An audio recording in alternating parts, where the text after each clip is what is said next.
बिस्मिल्लाहिर्रहमानिर्रहीम। नाज़रीन अस्सलाम वालेकुम। मैं हूं आपका मेज़बान साबिर शाकिर वफाक दारुल इस्लामाबाद से कुछ ताज़ा तरीन इत्तलाआत और हम खबरें आपसे शेयर करते हैं।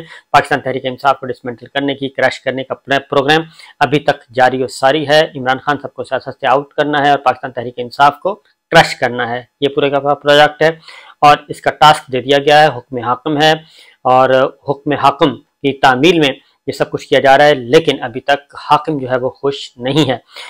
वो नाराज भी है, गुस्से में भी है और मतलूबा नताइज अभी तक हासिल ना होने पे सख्त नाराज है। उसकी रीज़न ये है कि अभी तक बहुत बड़े नाम जो है, बहुत बड़े नाम वो अभी तक सामने नहीं आए।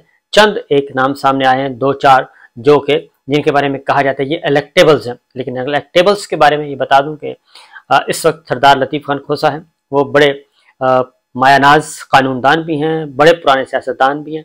वो कहते हैं कि इस इलेक्शन में इलेक्टेबल्स का भी सत्यानाश हो जाएगा और ये जो एक इलेक्टेबल्स को एस्टेब्लिशमेंट यूज करती थी वो फिनोमिना भी इस वक्त इस इलेक्शन में वो दफन हो जाएगा। ये जो इमरान खान और एंटी इमरान खान पॉलिटिक्स शुरू हुई है, अब तक हो क्या रहा है। पहले तो मैं ये आपको बता दूं कि शदीद तरीन किस्म की ब्लैकमेलिंग चल रही है और अब एक और शोशा छोड़ा गया है कि पाकिस्तान तहरीक इंसाफ नजरियाती बनाई जा रही है। तो उसके बारे में भी आपसे बात करते हैं कि वो नजरियाती होगी, नहीं होगी, और क्या उसका पहले तो है कि क्या ऐसा कोई कॉन्सेप्ट है भी या नहीं है, और जिन लोगों के नाम लिए जा रहे हैं उन लोगों के बारे में, उन रहनुमाओं के बारे में, इस पर भी बात करते हैं। लेकिन पहले ज़रा तरतीब से चलते हैं कि बुनियादी मकसद जो है वो पहले दिन थे। 13 माह पहले जो रजीम चेंज किया था उस वक्त जो बात तय थी वो पाकिस्तान तहरीक इंसाफ को टारगेट करना था और इमरान खान साहब को सियासत से आउट करना था। वो प्रोजेक्ट आज तक जारी है, बल्कि उसमें मल्टीप्लाई कर लें और वो ज़्यादा शिद्दत के साथ और हिद्दत के साथ और ज़्यादा इंतकामी अंदाज में आगे बढ़ाने की कोशिश की जा रही है।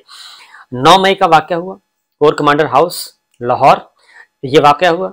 रेडियो पाकिस्तान भी हुआ पेशावर में और इस्लामाबाद हाई कोर्ट में अदालतों के दरवाजे भी तोड़े गए और वज़ीर आज़म साबिक इमरान खान साहब को वहाँ से अगवा किया गया। तो ये 3-4 वाक़यात उस दिन हुए, लेकिन सबसे ज़्यादा फोकस जो है वो किया जा रहा है कोर कमांडर लाहौर इसको। और जबकि सबसे ज़्यादा अगर जुर्म देखना है तो नंबर 1 जुर्म जो हुआ है वो इस्लामाबाद हाई कोर्ट, जो अदलिया के दरवाजे तोड़ के वहाँ से एक साबिक वज़ीर आज़म को अगवा किया गया। दूसरा सेकंड नंबर पे आता है कोर कमांडर हाउस लाहौर। अब उसके बाद फिर रेडियो पाकिस्तान, वो कौमी तनसीबात में आता है। तो बहरहाल अब कोर कमांडर लाहौर का जो वाक़या हुआ उस पर जिस तरीके से नैरेटिव बनाया गया और एक मीडिया कैंपेन लॉन्च की गई और फौरी बाद ये कहा गया कि आर्मी एक्ट, फौजी अदालतें, आर्मी एक्ट और फौजी अदालतें और ऑफिशियल सीक्रेट एक्ट, इसके तहत मुकदमात चलाए जाएंगे।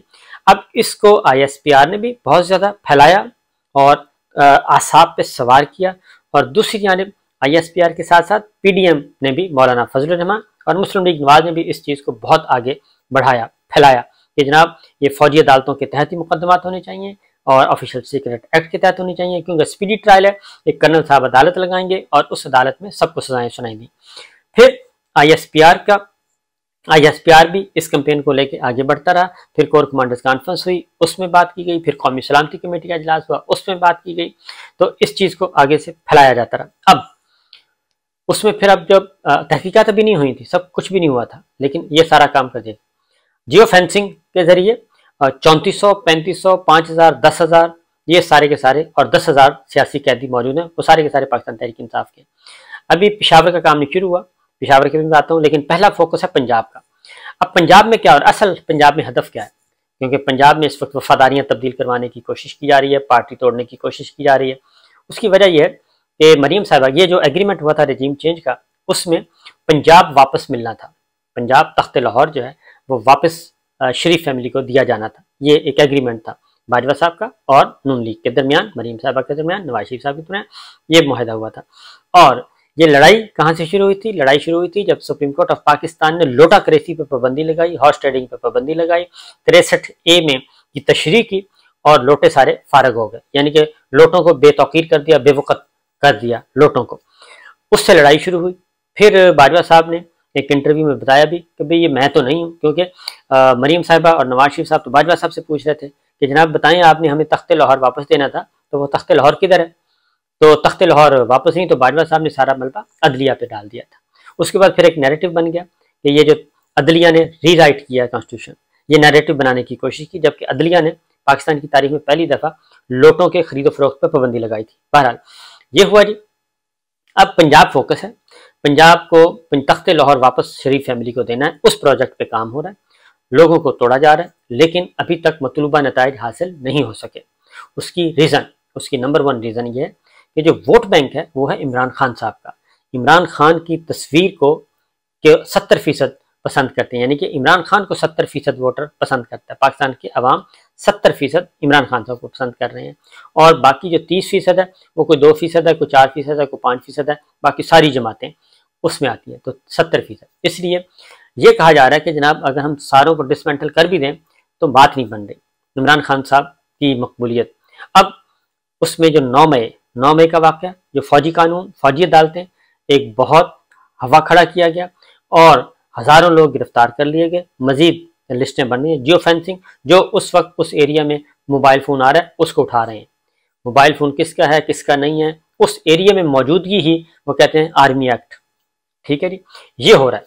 अब नई सुने, अब जो जेलों में जो कैदी हैं, रहनुमा हैं पाकिस्तान तहरीक इंसाफ के, उनको क्या कहा जा रहा है, एक तो आवाज़ें सुनाई जा रही हैं उनकी फैमिली मेम्बर्स की, वो उनको परेशान किया जा रहा है बेटी के ज़रिए, माँ के ज़रिए, बहन के ज़रिए, ख़वातीन के ज़रिए, इनके ज़रिए। और दूसरा उनको कहा जा रहा है कि देखें, एक तरफ आर्मी एक्ट है, ये आर्मी एक्ट है, ये फौजी अदालतें हैं, ये ऑफिशियल सीक्रेट एक्ट है, स्पीडी ट्रायल होगा, आपकी ये मौजूदगी वहाँ पे मौजूद है, आप मौजूद हैं, लिहाजा सीक्रेट एक्ट के तहत सजा होगी, फौजी अदालत, आप डिस्क्वालीफाई भी हो जाएंगे, जेल भी मिल जाएगी आपको। लिहाजा आप बताएं आपने ये लेना है या फिर पार्टी छोड़नी है। जो पार्टी छोड़ रहा है उस पर ना ही फौजी अदालत लगेगी, ना ही फौजी कानून लगेगा, ना ही ऑफिशियल सीक्रेट एक्ट, और ना ही कोर कमांडर का जलाना या उसके हमले वाला मामला, वो ख़त्म हो जाएगा। लिहाजा वो लें और बरी जिम्मा। आप बैरून मुल्क जाना चाहते हैं तो भी बैरून मुल्क जाने से पहले आपके पास पार्टी टिकट छोड़ने का सर्टिफिकेट होना चाहिए, यानी पीटीआई छोड़ने का सर्टिफिकेट हो तो आप बाहर भी जा सकते हैं, अदरवाइज नहीं जा सकते, क्योंकि एफआईए को तमाम पीटीआई के एमएनएस एमपीएस की लिस्ट जो है वो दे दी गई है कि इनमें से किसी को बाहर नहीं जाने देना। और कल हुआ भी, कराची से एक एमएनए, खातून एमएनए बाहर जा रही थी, उनको ऑफलोड कर दिया गया क्योंकि सिस्टम में मौजूद था नाम, क्योंकि पाकिस्तान तहरीक इंसाफ सारा डाटा मौजूद है, लिहाजा पार्टी छोड़ने का सर्टिफिकेट उनके पास नहीं था, इसलिए वो नहीं जा सकती थी।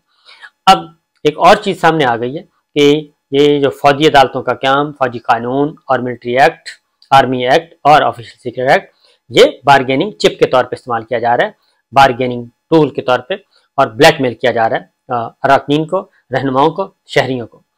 पंजाब पुलिस, लाहौर पुलिस भी ये काम कर रही है, लाहौर पुलिस भी ये काम कर रही है, लोगों को उठाती है, पैसे लेते हैं, छोड़ देते हैं, और इस तरीके से ये सारा काम किया जा रहा है। तो ये साबित ये हुआ कि असल मसला कोर कमांडर के घर का नहीं है, बल्कि असल मसला है जितने लोग भी आप पार्टी छुड़वा सकते हैं छुड़वा लें। अब एक और ख्वाहिश, मरीम साहबा की एक और ख्वाहिश भी थी, वो ये थी मरीम साहबा की और नवाज शरीफ साहब की, जिसके जरिए वो बताते रहे लेवल प्लेइंग फील्ड। उसमें था कि फरियाल तालपुर साहबा भी गिरफ्तार हुई हैं और मरीम साहबा भी गिरफ्तार हुई हैं, लिहाजा बुशरा बीबी को भी गिरफ्तार होना चाहिए और उनको वहीं रखना चाहिए जहां बुशरा बीबी रही थी, और वहां से फिर तस्वीर भी बाहर आनी चाहिए, ये था। तो कल नैब ने उनको बुला लिया, इतनी ख्वाहिश तो पूरी हो गई कि नैब ने उनको बुला लिया, नैब में उनकी हाजिरी हो गई, और नैब एहतसाब अदालत में, तो वहाँ पे हाजिरी हो गई, सब कुछ हो गया, नैब में भी उनकी थी, तो ये सारा कुछ तो क्या हो जी। अभी नैब में उनका हाजिरी होनी है, सिर्फ इमरान खान साहब को था। तो अगला मरहला जो है, क्योंकि पहले उनकी उधर गए जुडिशल कॉम्प्लेक्स, उनकी ज़मानत मंजूर हुई है अबूरी, और फिर नैब, तो ये ख्वाहिश तो पूरी हो गई कि बुशरा बीबी जो है वो अब अदालतों के चक्कर लगाएंगी, नैब के चक्कर भी लगाएंगी। तो इमरान खान साहब अभी तक उनको गिरफ्तार किया गया था, लेकिन वो सुप्रीम कोर्ट ने उनको रिहा कर दिया क्योंकि वो गैर कानूनी गिरफ्तारी थी, जाहिर है जिस तरीके से की गई। तो इमरान खान साहब पे अभी वो मौजूद है, मरीम साहबा की ख्वाहिश और नवाज शरीफ साहब का हुक्म बदस्तूर मौजूद है। तो इस तरीके से ये काम कर दिया गया। अब जो है अदरवाइज, अब आते हैं जी पार्टी छोड़ने का मामला, कि जो बात की जा रही है कि नजरियाती, अब है पाकिस्तान तहरीक इंसाफ नजरियाती बनाने की बात की जा रही है। तो उनको चौधरी परवेज इलाही साहब है, शाह महमूद कुरैशी साहब है, असद उमर साहब है, उनका नाम लिया जा रहा है। और फयाज चौहान साहब ने कहा कि मैं ये कोशिश करूंगा इन सबसे मुलाकात करके कि एक नए प्लेटफॉर्म पे काम किया जाए। तो पहली बात तो ये है कि पहले जहांगीर तरीन साहब का कुछ आजमा के देख लिया, फिर अलीम खान साहब को आजमा के देख लिया, वो तो काम नहीं आए। उसके बाद फिर और भी एफर्ट्स की गई। अब पंजाब इसलिए फोकस टारगेट किया जा रहा है कि पंजाब में इमरान खान साहब की पाकिस्तान तहरीक इंसाफ को ब्रेक करना है, इनको डिवाइड करना है, तो नजरियाती ग्रुप बनाने की बात की जा रही है। पहली बात है कि ऐसी कोई चीज़ है नहीं। चौधरी परवेज इलाही साहब ने डंके की चोट पे कहा है, मोहन इलाही ने भी कह दिया कि हम खान साहब के साथ थे और हैं और रहेंगे, हम मुश्किल वक्त में किसी को नहीं छोड़ते। एक बात। दूसरी बात, शाह महमूद कुरैशी साहब, उनको कल एक पूरा दिन उनसे मुज़ाकरात होते रहे और उनसे बातचीत होती रही और उन्हें कहा गया कि आप बाहर जाके प्रेस कॉन्फ्रेंस करेंगे। तो शाह महमूद कुरैशी साहब ने कहा कि पहले बाहर जाएं तो फिर बात करेंगे। फिर खबर आना शुरू हो गई कि शाह महमूद कुरैशी साहब पीटीआई छोड़ रहे हैं। तो कुरैशी साहब ने क्या किया, कुरैशी साहब ने बाहर आके, उनको क्यों मौका चाहिए था, क्योंकि कन्फ्यूजन पैदा की जा रही थी बहुत ज़्यादा, और ये इसीलिए पैदा की जा रही है, ये शोशे इसलिए छोड़े जा रहे हैं कि इमरान खान साहब बददिल हों, जज्बाती हो के कोई ना कोई बयान दे दें और उसके बाद फिर वही बयान लेके अंदर जो कैद हैं उनको सुनवाया जाए कि ये देखिए इमरान खान साहब तो ये कह रहे हैं आपके बारे में, आप एम इमरान खान साहब के साथ चिबड़े हुए हैं। लिहाजा उन्होंने क्या किया, कुरैशी साहब ने, उन्होंने कहा जी पहले बाहर चलते हैं। बाहर आके, उनको पता था कि उनको गिरफ्तार किया जाएगा क्योंकि उन्होंने प्रेस कॉन्फ्रेंस नहीं करनी थी। बाहर आके उन्होंने मीडिया से कहा मैं इमरान खान के साथ था, हूँ और रहूंगा, मैं पार्टी नहीं छोड़ रहा। लिहाजा उसके बाद उनको दोबारा गिरफ्तार कर लिया गया और ले गए। तो ये है कुरैशी साहब। असद उमर साहब, उनको भी तंग किया जा रहा है, बहुत ज़्यादा तंग किया जा रहा है, उनको खाना नहीं दिया जा रहा। और अब अदालत के कर इस्लामाबाद हाई कोर्ट के हुक्म पे ये हुआ कि उनको मुलाकात की भी इजाज़त दी गई और खाने की भी, घर से खाना की भी उनको दे दी जाए, अद्वियात हैं तो वो दे दी जाए। लिहाजा असद उमर साहब का भी सवाल ही पैदा नहीं होता कि वो नजरियाती वज़रियाती बनाएं। ये तो है चौधरी परवेज इलाही साहब, शाह महमूद कुरैशी साहब और उनका। अब ये शोशे इसलिए छोड़े जा रहे हैं, ये असल मसला ये है, ये शोशे इसलिए छोड़े जा रहे हैं कि ये जितने भी लोग गए हैं उससे कोई फ़र्क नहीं पड़ेगा और इनमें से बहुत ज़्यादा वापस आ जाएंगे, इनमें से बहुत ज़्यादा वापस आ जाएंगे। और इमरान खान साहब को पता है और पार्टी को हिदायत भी जारी की गई, मैंने आपको पहले ही बता दिया था कि एक दफ़ा ये मुश्किल वक्त है, निकालें ज़रा किसी भी तरीके से, और जब इलेक्शन अनाउंस होंगे तो तब बात करेंगे। फ़िलहाल जो कहते हैं लिख के दिए जाएँ। तो इसलिए पंजाब को फोकस और नजरियाती ये फाहें और शोशे छोड़े जाते हैं, और ताकि सोशल मीडिया पे फिर उसके ज़रिए एक कैंपेन लॉन्च कर दी जाए। और तो ये है अगर उसके बाद अगली बात ये है कि वोट बैंक किसका है, इमरान खान साहब का। 70% पसंद अवाम इमरान खान साहब को पसंद करती है। नजरियाती की माजी में भी पेट्रियाट बनाई गई, पाकिस्तान पीपल्स पार्टी से निकाल के पेट्रियाट बनाई गई, वो कहाँ है, उसका कोई वजूद नहीं है, ख़त्म हो गई। फिर मुस्लिम लीग नून से अलिफ बे पे ते टे से जीम ख़त्म हो जाते हैं, वो बनाई गई, लेकिन वो कहाँ है, ख़त्म हो गई, कुछ भी नहीं बचा, ना जुनेजो बची, ना जिना बची, ना ज़िया बची, कुछ भी नहीं बचा। यानी कि जो मुस्लिम लीगें बनाई गई थी, एजाजुल हक साहब पाकिस्तान तहरीक इंसाफ में आ चुके हैं, और इसी तरीके से पाकिस्तान मुस्लिम लीग काफ जो बनाई गई थी वो पूरी की पूरी आधी आ गई है, आधे से ज़्यादा पाकिस्तान तहरीक इंसाफ में आ गई है और बाकी वापस नून लीग में चली गई है। ये है पीपल्स पार्टी की भी, पीपल्स पार्टी मौजूद है, बाकी छोटे मोटियाँ जितनी भी बनाई थी वो सब के सब फारिग हो चुकी हैं, नजरियाती भी गैर नजरियाती भी सारी फारिग हो चुकी हैं, उनका कोई वजूद नहीं है। तो पीपल्स पार्टी वही है जो भुट्टो एंड जरदारी, और मुस्लिम लीग वही है जो नून लीग और वो हैं, और इसके बाद पाकिस्तान तहरीक इंसाफ भी वही होगी जो इमरान खान साहब हैं। लिहाजा ये तो आप ज़रा तसल्ली रखें कि ये सब घबराने वाली और परेशान जो पार्टियाँ हैं वो ये सब कुछ कर रही हैं। तो ये है सिचुएशन जी, क्योंकि उसकी वजह यह है कि अब एक और बात भी इस वक्त चल रही है, और वो ये चल रही है कि ये इस पे तो कोर कमांडर हाउस पे जो हमला हुआ और जो तोड़फोड़ हुई मुबैना तौर पे, उस पे तो फ़ौरन GIT भी बन रही है, तहकीकात ये वो सब कुछ हो रहा है, लेकिन शहीद अरशद शरीफ उनके कत्ल का मामला जो है, ना ही उनकी वालदा की पसंद के मुताबिक FIR दर्ज की गई और ना ही उनकी तहकीकात आगे बढ़ रही हैं। नंबर 2, इमरान रियाज खान साहब वो अभी तक अदालत में पेश नहीं किए जा रहे और उनकी गिरफ्तारी को एक नया ट्विस्ट दिया जा रहा है। उसके बाद नंबर 3, इमरान खान पे कातलाना हमला हुआ, उसकी भी कोई GIT नहीं, कोई कुछ नहीं, बल्कि GIT की रिपोर्ट ही हो गई चोरी और FIR भी दर्ज नहीं हुई। ये इस्लामाबाद हाई कोर्ट, वज़ीर आज़म को उठाया गया, इमरान खान साहब को, और उसमें भी FIR दर्ज नहीं हुई, इस्लामाबाद हाई कोर्ट का हुक्म है। ये सारी चीज़ें हो रही हैं, और फिर ISPR और इमरान खान साहब पाकिस्तान तहरीक इंसाफ ये दोनों आपस में चल रहे हैं, और अब पाकिस्तान तहरीक इंसाफ और इमरान खान साहब जो हैं वो जवाब देते हैं। अब ISPR एक बात करता है, उसके बाद उसका जवाब दे दिया जाता है। तो खेल अभी चल रहा है। अगली बात एक और बता दूं, अदलिया को धमकियां देने के लिए अब स्लीपर सेल्स का सहारा लिया जा रहा है, और कलदम और शिद्दत पसंद तंजीमें जो कि अस्करियत पसंद थी, शिद्दत पसंद थी, वो उन पे एतराज़ात भी उठाए जाते थे, तो उनका सहारा लिया जाता है, उनसे प्रेस कॉन्फ्रेंस करवाई जाती है, और वो धमकियां दे रहे हैं कि जनाब हम भी जो है तो वो धरना देंगे शहर दस्तूर सुप्रीम कोर्ट के सामने। तो जजिस को भी डराया धमकाया जा रहा है। तो ये मैंने कहा आपको बता दूं कि एक ज़माना था नैब को इस्तेमाल किया जाता था, करप्शन के मुकदमात को इस्तेमाल किया जाता था लोगों की पार्टी वफादारियां तब्दील करवाने के लिए, जैसे कि पेट्रोट बनाया गया था, और जैसे कि काफ लीग बनाई गई थी, जैसे कि मुत्तहिदा मजलिस अमल बनाई गई थी।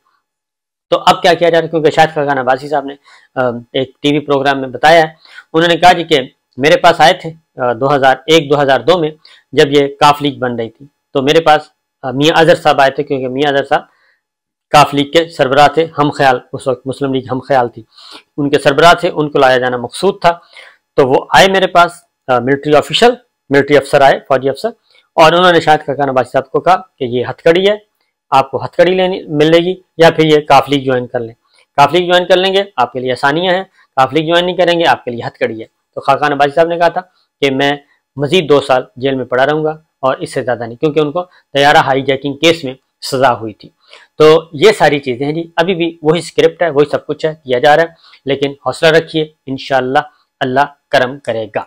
ये हरबे हैं, इस्तेमाल किए होते रहे हैं और अब भी होते रहेंगे। तो अभी देखते हैं क्या होता है जी। इजाज़त दीजिए, अल्लाह हाफिज़।